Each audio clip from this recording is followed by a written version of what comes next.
कधीच नाही चुकणार तुमचे फेवरेट टीव्ही शोज झी5 सोबत, तेही एकदम फ्री।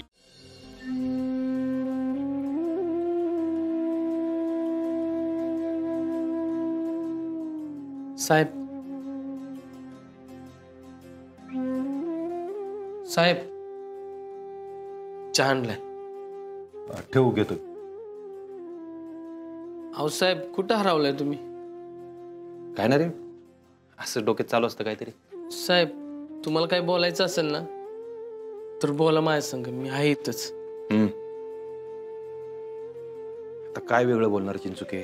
अहो साहेब बोललं की मन हलकं होतं म्हणून म्हटलं। हा विषय बोलून हलका होण्यासारखं नाही चिंचुके। साहेब ती बी खरंच आहे म्हणा। अहो मनातल्या मनात ठेवून अजून लई त्रास होतो। अहो काय बी केलं तरी त्रास होतोय चिंचुके। चहा बी गोड लागा ना मला। साहेब तुम्हाला इथं पोलीस स्टेशनात यायचं नसेल ना, नका येऊ। इथं लई लोड नाही, मी आहे इथलं, सांभाळतो सगळं। नाही नाही यार, उलट इकडं आल्यावर बरं वाटतं माहिती का। डोक्यात दुसरं काहीतरी चालू तरी राहतं, घरी तेच तेच तेच तेच। साहेब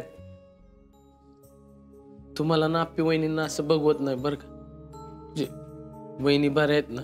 जाते कामाला आता, आतनी लई खचली रे। साहेब पण आता तुम्ही दोघांनीच एकमेकांना सावरून घेतलं पाहिजे बरं का। चाललाय प्रयत्न, चाललाय तोच। घरची आहेत ना सगळी बरी? नाही रुपाली वहिनींचं कसं आहे? सुजानं परत ताप नाही ना काय? आहे पण सगळी धक्क्यातच येत तशी। तर काकी म्हणते हे करू, आपलं पूजा करू घरात, शांती घालू।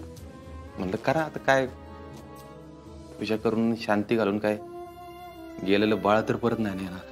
अहो साहेब त्यांच्या मनाला वाटतंय तर होऊ दे की तसं, म्हणजे त्याच्यात वाईट काहीच नाही। ते तर झालंच रे, एवढ्या सगळ्यात आहे ना विश्वासच उडलाय सगळ्यांनी। काय नकोच वाटतं, देव नको न काय नको। साहेब मला एवढं नक्की माहिती, देव एका हातानं काढून घेतो का नाही तेव्हा दुसऱ्या हातानं भरभरून देतो बरं का। माझ्याबरोबर उलट झालंय चिंचू। नियतीने आजपर्यंत फक्त आणि फक्त दिलंय मला, यावेळी घेताना असं घेतलंय ना। मी आलो जरा शेतावर चक्कर मारून येतो, तरी दारू गाळते का काहीतरी फोन आला होता। बर साहेब इथं बघतो। हा जेव्हा बघतोयस ना सोन्यासारख्या जोडपीची काय अवस्था झाली। मॅडम मला अपर्णा मॅडमची खूप काळजी वाटते। त्यांनी ऑफिसला यायची घाई केली की काय? त्या अजून बाळाच्या जाण्यातून पुरत्या सावरल्या नाहीयेत। पण त्यांच्यासाठी हे बरंच झालं। काय बरं आहे? म्हणजे ते ऑफिसमध्ये रुजू झाल्या हे एका अर्थाने बरंच झालं ना। काय तोंडे, त्यांचं असं कामावर येणं हे किती धोकादायक आहे माहिती का? केवढा मोठा धक्का आहे हा। हो मॅडम, पण मी त्या संदर्भातच बोलतोय।